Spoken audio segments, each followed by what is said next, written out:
Let's go! Okay, so part 2. Part 2. Tagalog ulit. So, tapos na nga tayo dito. Tapos na tayo dito. At dito naman. Kakalagay ko lang to. Bible to. Eto sana. Kung hindi nyo to nakita. Pati eto. Astig. Hindi ko napakita yan eh. Eto.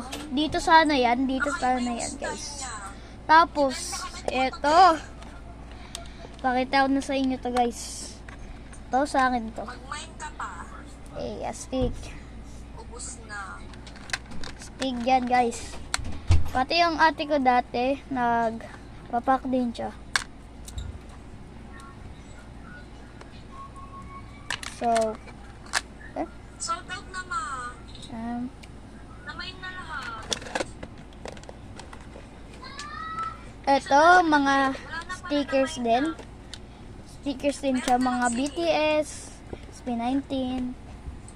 Then, balik lang natin. So, Christian Dior 650. and finally, the last. Dito. Ubus na mama.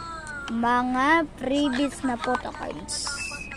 Kung pwede nyo yan, basta fake pack lang siya. Lahat din fake pack din. Pero pag mga ka-classic naman, kung subscribers nila ako, pwede naman real pack. So, ay, nahulog. Ito naman, isa. Ito naman ako.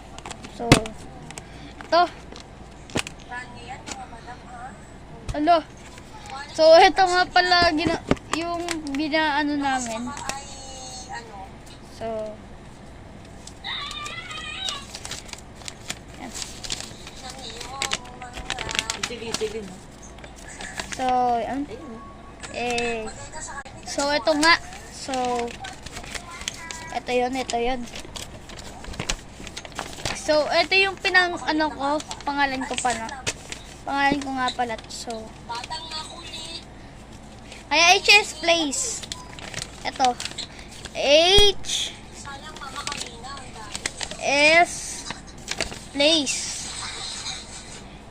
Sabihin nun, secret. So, ito nga, mga junk lang nandito, pati ito. Tapos, finally, itong junk. And, ito, sa amin nila pa ito. Tapos, ito, sticky notes ko. Meron din ako yung pinakita ko nung part 1. Kung hindi nyo pa napapanood, panoorin nyo ra. So, like for part 3.